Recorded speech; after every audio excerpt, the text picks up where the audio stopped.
40 మందితో నువ్వు 40,000 మంది జరిగే ప్రోగ్రాం మీద రాళ్ళు వేయాలని ప్రయత్నం చేస్తావు. ఆశ్చర్యం కలిగించే విషయం అది. ఏం జరుగుతూ ఉంది? రైతుల సమస్యలు హైలైట్ కాకూడదా? రైతుల సమస్యల తరపున ఎవరు రైతుల తరపున మాట్లాడకూడదా? రైతులకు సంఘీభావంగా ఎవరు వెళ్ళకూడదా? రైతుల సమస్యలు అనేటివి ఎవరు పట్టించుకోకూడదా? 40,000 మంది ప్రజలు రైతులు పాల్గొన్న కార్యక్రమంలో 40 మంది చేత నువ్వు డిస్టర్బ్ చేయాలని ప్రయత్నం చేస్తావు. ప్రయత్నం చేసి ఇంకా రైతులు ప్రజలు సమన్వయం పాటించారు కాబట్టి 40,000 మంది 40 మంది మీద పడలా. ఒకవేళ పడుంటే పరిస్థితులు ఏ మాదిరిగా ఉండేదో నేను చెప్పాల్సిన అవసరం లేదు. ఎవరైనా ఊహించుకోగలుగుతారు. 40 మంది చేత గొడవ నువ్వు చేయిస్తావు, ఉల్టా రైతుల మీద నువ్వు కేసులు మళ్ళా పెడతావు.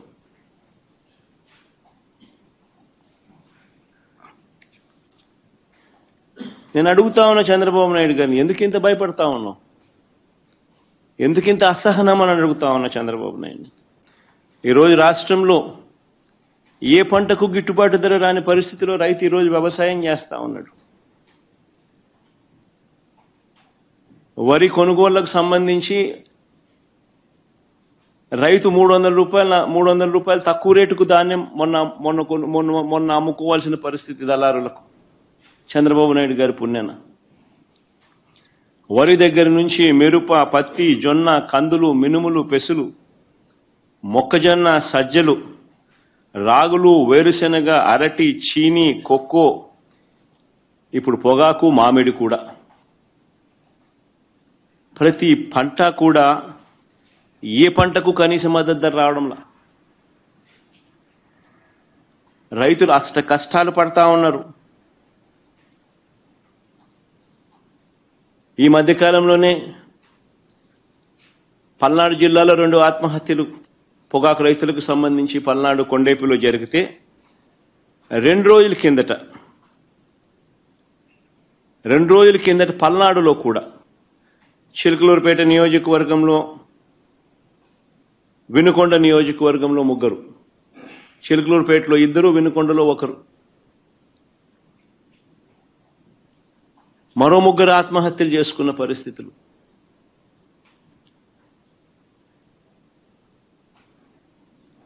ప్రకాశం జిల్లాలో మన కళ్ళ ఎదుటే ఒక 2 ఆత్మహత్యలు జరిగితే మరో 3 ఆత్మహత్యలు కళ్ళ ఎదుటే కనిపిస్తా ఉన్నాయి. అయినా కూడా ఈ ప్రభుత్వం పట్టించుకునే పరిస్థితి లేదు. అయినా కూడా రైతులకు తోడుగా నిలబడే కార్యక్రమం అంతకన్నా జరగడం లేదు. ప్రజల సమస్యల పట్ల ఎవరైనా కూడా గొంతు విప్పితే చాలు చంద్రబాబు నాయుడు గారు నోట్లో నుంచి వచ్చే మాటలు ఏ స్థాయిలో ఉన్నాయనంటే భూస్థాపితం చేస్తాడట. ఆశ్చర్యం కలిగించే విషయాలు. 76 ఏళ్ల వయసు ఆయన, 76 ఏళ్ల వయసులో ఉన్న ఆయన, ఒక ముఖ్యమంత్రి స్థానంలో కూర్చొని ఉన్న వ్యక్తి ఒక టీవీ ఇంటర్వ్యూలో మాట్లాడుతూ ప్రతిపక్షాన్ని భూస్థాపితం చేస్తాడంట. ప్రతిపక్ష నాయకుడు పేరెత్తి ఆయన ప్రతిపక్ష నాయకుడిని భూస్థాపితం చేస్తాడంట.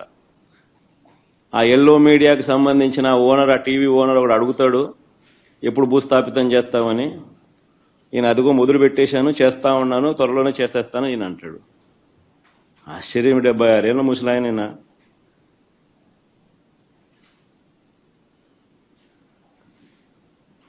ఈ వయసులో రెడ్ బుక్ రాజ్యాంగ పాలన ఏమిటి, ఈ బెదిరింపులేమిటి, వాడిని తొక్కుతా వీడిని తొక్కుతా అన్న మాటలేమిటి?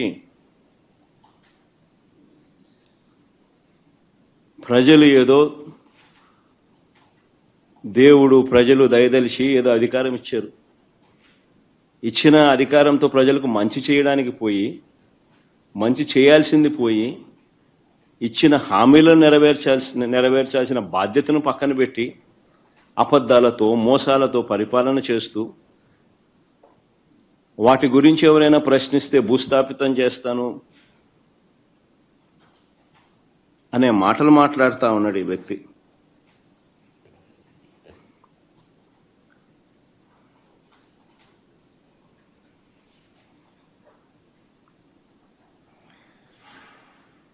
ఈ చంద్రబాబు నాయుడు గారి పాలనలో అసహనం అనేది ఏ స్థాయిలోకి పోయింది అని అంటే, ఏడాది కాలంలో ఈ ప్రభుత్వంలో ఏ ప్రభుత్వము కూడా గతంలో ఎప్పుడు చూడని విధంగా వ్యతిరేకతను చంద్రబాబు నాయుడు గారు ఈరోజు చూస్తూ ఉన్నారు. ఇందులో దీని నుంచి డైవర్ట్ చేసేందుకు, ప్రజల సమస్యలు ఎవరైనా గొంతెత్తి విప్పితే ఆ గొంతును నలిపేందుకు ఏడాది కాలంగా మా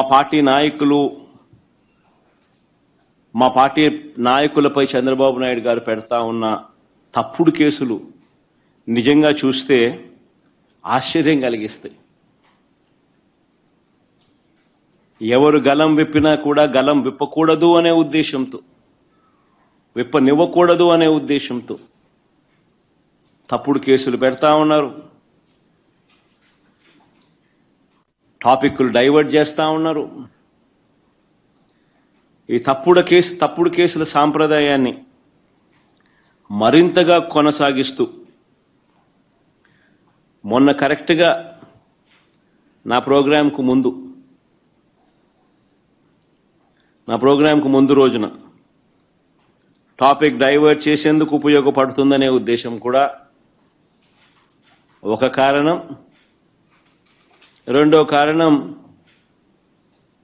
గొంతు నొక్కాలి ఎవరైనా కూడా తనకు వ్యతిరేకంగా మాట్లాడితే అన్న కారణం రెండోది. చెవిరెడ్డి భాస్కర్ రెడ్డిని అరెస్ట్ చేయడం నిజంగా ఆశ్చర్యం కలిగించే విషయం. అసలు భాస్కర్ని అరెస్ట్ చేసిన తీరుని చూస్తే అసలు ఇంతకుముందు మీరంతా కూడా చూస్తూ ఉన్నారు. సంవత్సరం నుంచి ఏ రోజన్నా కానీ భాస్కర్ పేరు లిక్కర్లో ఎక్కడన్నా కనిపించిందా, వినిపించిందా? ఎవడన్నా విన్నాడా? ఎవడన్నా ఎప్పుడన్నా విన్నాడా?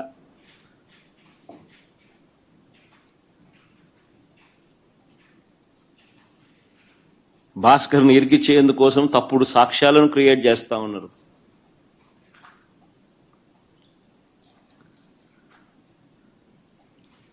ఆశ్చర్యం కలిగించే విషయం ఏంటంటే, భాస్కర్ గన్మెన్ను అంటే పోలీస్ కానిస్టేబుల్ను పిలిచి భాస్కర్కు వ్యతిరేకంగా లిక్కర్ స్కామ్ ఏదో ఉంది అని, ఆ లిక్కర్ స్కామ్లో తాను ఏదో ఇన్వాల్వ్ అయి ఉన్నాడని, ఆ లిక్కర్ స్కామ్లో తాను డబ్బులు ఏదో ఉన్నాయని కానిస్టేబుల్తో స్టేట్మెంట్ ఇప్పించుకునే ప్రయత్నం చేస్తే ఆ గన్మెన్ ఆ కానిస్టేబుల్ ఎవరైతే ఉన్నారో ఆ గన్మెన్ ఆ కానిస్టేబుల్ ఇలాంటి తప్పుడు స్టేట్మెంట్ నేను ఇయ్యలేను అన్నందుకు తనను కొట్టి చిత్రహింసలకు లోను చేస్తే ఆ దెబ్బలు తిన్న కానిస్టేబుల్, సిట్టింగ్ కానిస్టేబుల్, డ్యూటీలో ఉన్న సిట్టింగ్ కానిస్టేబుల్, దెబ్బతిన్న కానిస్టేబుల్ ఏకంగా వీడియో తీసి తనకు తగిలిన దెబ్బలన్నీ చూపిస్తూ, ఆ దెబ్బలను డిస్ప్లే చేస్తూ, జరిగిన సంఘటన తాను చెబుతూ డీజీపీకి లేఖ రాసి గవర్నర్కు, ప్రెసిడెంట్ ఆఫ్ ఇండియాకు లేఖలు పంపించినాడు.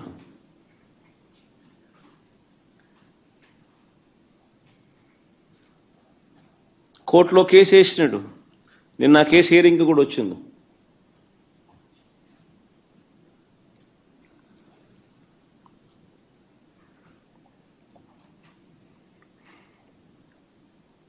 ఆశ్చర్యం కలిగించే విషయం ఇదంతా నిజంగా.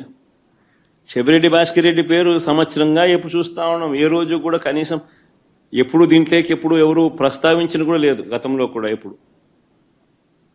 సడన్గా భాస్కర్ పేరు తీసుకొచ్చారు. ఇప్పుడు సడన్గా భాస్కర్ను ఇరికిచ్చేదానికోసం సడన్గా ఒక కొత్త క్యారెక్టర్, ఇంకొక కానిస్టేబుల్ ఉంది, గిరి అని ఇంకొకరిని తీసుకొచ్చినాడు. అంటే ఒకడు విన్నాడు, ఒకడు వినలా. గిరి అని ఇంకొక కానిస్టేబుల్ తీసుకొచ్చాడు. ఆయనతో గిరి అనే వ్యక్తితో భాస్కర్ మాట్లాడినాడంటే ఆబ్వియస్లీ తన దగ్గర ఉన్న గన్మెన్ ఎవడైనా కూడా మాట్లాడతాడు. ఎక్కడికి పోతున్నావు, వస్తున్నావా, ఎక్కడున్నావు, నువ్వు వస్తున్నావా, ఎప్పుడు వస్తున్నావు, ఏం చేస్తున్నావు, నేను ఇక్కడికి పోతున్నావు, నువ్వు ఎక్కడున్నావు, ఏదో మాట్లాడి ఉంటారేమో. మామూలు సహజంగానే జరుగుతాయి. మన మాదిరి నాకు తెలిసిన నా మాదిరి ఇంతమంది గన్మెన్ ఉండరు కాబట్టి, ఉండేది ఒకరికో ఇద్దరు ఒకడో ఉంటాడు కాబట్టి, వీళ్ళు ఎక్కడికైనా పోయేటప్పుడు వీఐపీ పోయేటప్పుడు నువ్వేడుండవు స్వామి, నువ్వు వస్తున్నావా, వస్తే ఇద్దరం కలిసిపోదామని చెప్పి మామూలుగా ఎవడైనా మాట్లాడుకుంటారు. నేను ఆశ్చర్యం చెప్పేది ఫోన్లో మాట్లాడిన ఎక్కువసార్లు ఫోన్లో మాట్లాడినారు. అంటే నీ డ్రైవర్తో కానీ నీ ఇంట్లో ఉన్న ఎవరితో ఉన్నా కానీ నువ్వు ఎక్కువసార్లు మాట్లాడితే చాలు. ఆ మనిషిని పిలుచుకొని రావడం, ఆ మనిషితో ప్రలోభాలు పెట్టడం, ఆ మనిషిని లేదా భయపెట్టడం, ఆ మనిషితో తప్పుడు స్టేట్మెంట్లు నీ ఇష్టం వచ్చినట్టుగా ఇప్పించడం, ఆ ఇప్పించిన స్టేట్మెంట్ ఆధారంగా ఈయనను అరెస్ట్ చేయడం. నిజంగా ఏం జరుగుతూ ఉంది ఇది? అదే మాదిరిగా ఇప్పించే ప్రయత్నం ఇంకొక కానిస్టేబుల్ మీద కూడా చేస్తే, ఇంకొక కానిస్టేబుల్ ఇష్టపడకపోతే ఆ మనిషిని కొట్టే స్థాయిలోకి వెళ్ళిపోతే, ఆ మనిషి ఏకంగా వీడియో తీసి జరిగిందంతా చెప్పి వీడియోను లెటర్ను ఏకంగా డీజీపీకి నుంచి ప్రెసిడెంట్ ఆఫ్ ది కంట్రీకి గవర్నర్కు లేఖ రాసి కోర్టులో కేసు వేసినాడు.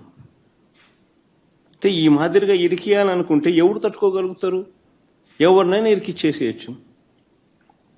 Wear is the end for it? నిజంగా all what you require is government employee ఎవడన్నా నీ గన్మెన్ ఎవడో ఒకటి పట్టుకుంటే చాలు. నెక్స్ట్ చంద్రబాబు నాయుడు దగ్గర, లోకేష్ దగ్గర పనిచేస్తాను గన్మెన్ ఒకటి దొరికితే చాలు. అది ఎట్లా గవర్నమెంట్లో ఎవడుంటే గవర్నమెంట్ కనుక అనుకూలంగా చెప్తారు.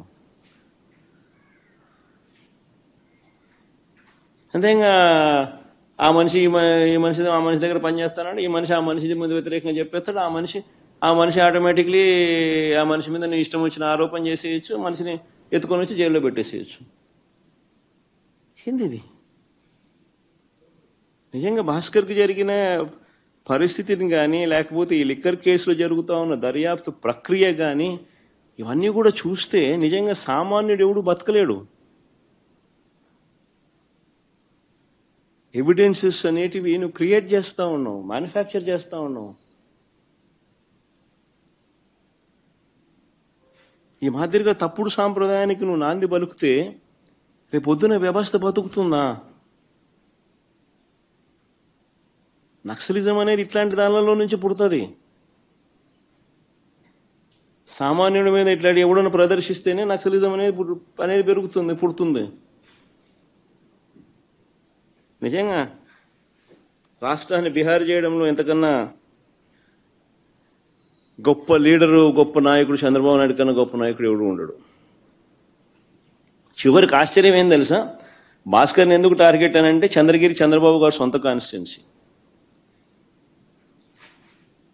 భాస్కర్ అనే వ్యక్తి కూడా కాదు, చివరికి భాస్కర్తో పాటు భాస్కర్ కొడుకును కూడా.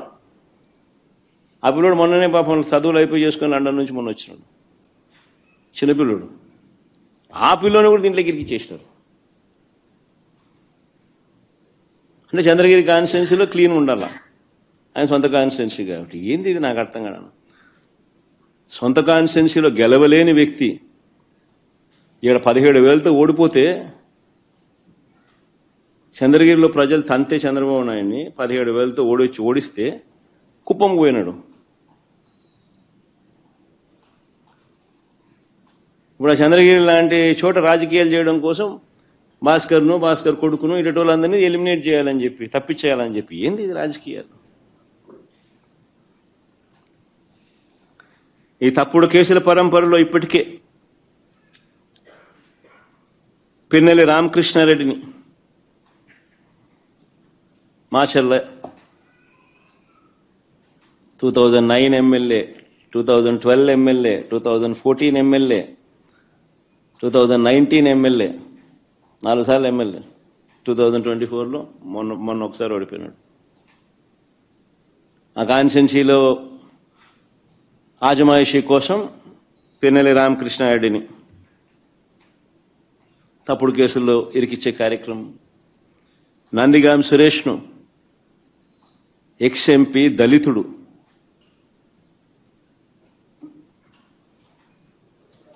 రెండుసార్లు జైల్లో పెడుతున్నాడు. ఒకసారి జైల్లో పెడితే 4 రోజులు జైల్లో పెడితే సుప్రీంకోర్టు దాకా కూడా పోయినాం.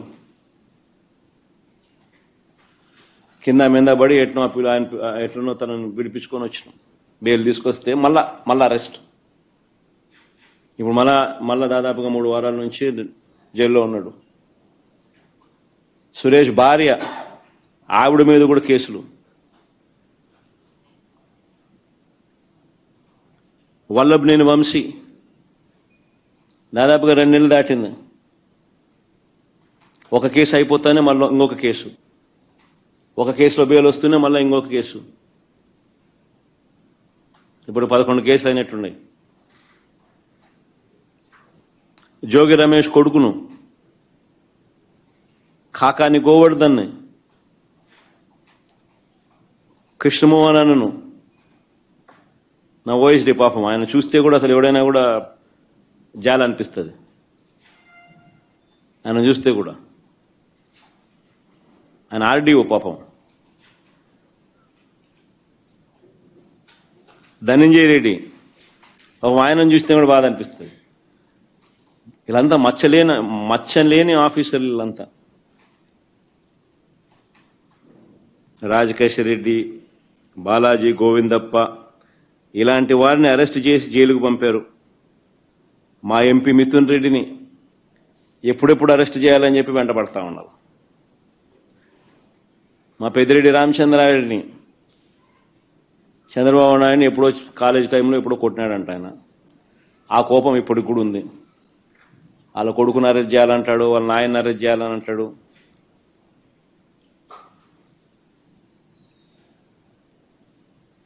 పేరుని నాని పాపం కనపడలే ఈరోజు, మామూలుగా ఇప్పుడు ఉంటాడు. ఆయన మీద కూడా తప్పుడు కేసుల మీద తప్పుడు కేసులు. పేరునేని భార్య పాపం జయసుధమ్మ, ఆమెను కూడా పాపం. Kodali Nani,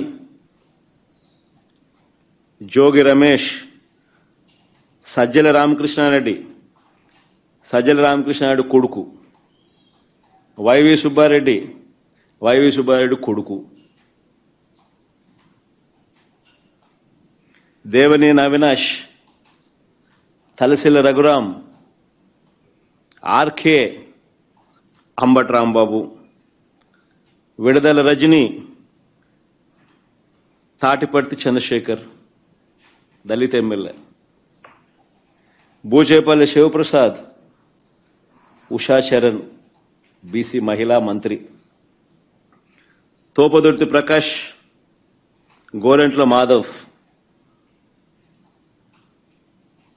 X MLA, ex MP, Gautam Reddy lawyer, ఆయన పాపం విజయవాడలో మీ అందరికీ పరిచయస్తుడు కూడా, మేరుగ నాగార్జున్ ఎక్స్ మినిస్టర్, దళిత ఎక్స్ మినిస్టర్, దాడిశెట్టి రాజా ఆయన ఎక్స్ మినిస్టర్. ఈ నాయకులందరి మీద తప్పుడు కేసులు పెట్టడం, వీళ్ళని ఎప్పుడెప్పుడు అరెస్ట్ చేయాలని చెప్పి తాపత్రయపడతా ఉన్నాడు చంద్రబాబు నాయుడు. జగన్ చుట్టూ ఉన్న వారినందరినీ కూడా బెదిరించాలి, భయపెట్టాలి. మోడస్ ఆపరాండా ఒకటే, చిన్న వ్యక్తులను కొట్టడం, భయపెట్టడం, లేదా ప్రలోభాలు పెట్టడం, వాళ్ళ చేత తప్పుడు వాంగ్మూలాలను తీసుకోవడం, అంతే. ఇంకా వీళ్ళని అరెస్ట్ చేయడం. మోడస్ ఆపరాండా అన్నిటికీ ఇవే మోడస్ ఆపరాండా.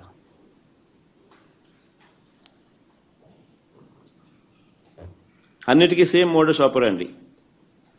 మోడస్ ఆపరాండి మాత్రం అన్నిటికీ సేమ్. చిన్న వ్యక్తులను కొట్టడం, భయపెట్టడం, ప్రలోభాలు పెట్టడం, వాళ్ళతో స్టేట్మెంట్ తీసుకొని వీళ్ళని అరెస్ట్ చేసే కార్యక్రమం చేయడం.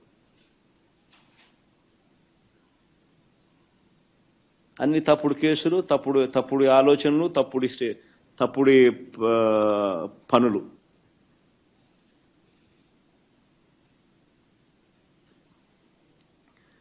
చివరికి అన్నిటికన్నా నిజంగా బాధ కలిగించే విషయం, ఆశ్చర్యం కలిగించే విషయం, 70 ఏళ్ళ ముసలైన కొమ్మినేని శ్రీనివాస్,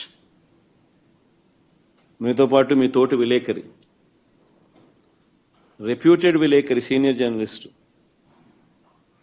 ఏం పాపం చేశాడని చెప్పి నిజంగా అడుగుతా ఉన్నాను నేను. ఆయన జైలుకు పంపడానికి చంద్రబాబు నాయుడు అంత ఉత్సాహం చూపించాడు. ఒక డిబేట్ జరిగేటప్పుడు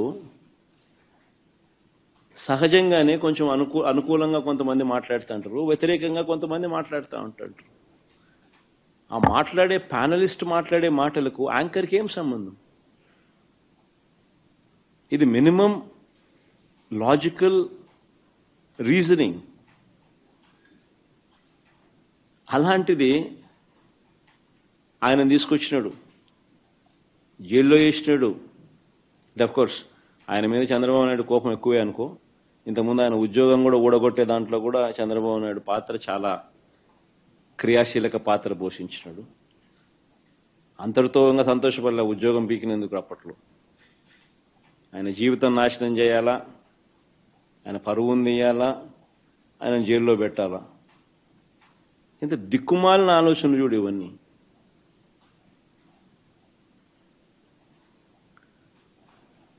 చివరికి ఆశ్చర్యం కలిగించే విషయం ఏంటంటే, ఆ రకంగా ఆయనను అరెస్ట్ చేయడమే కాకుండా ఇప్పటికీ కూడా అరెస్ట్ చేయడమే కాకుండా, ఆ మనిషిని అరెస్ట్ చేయడమే కాకుండా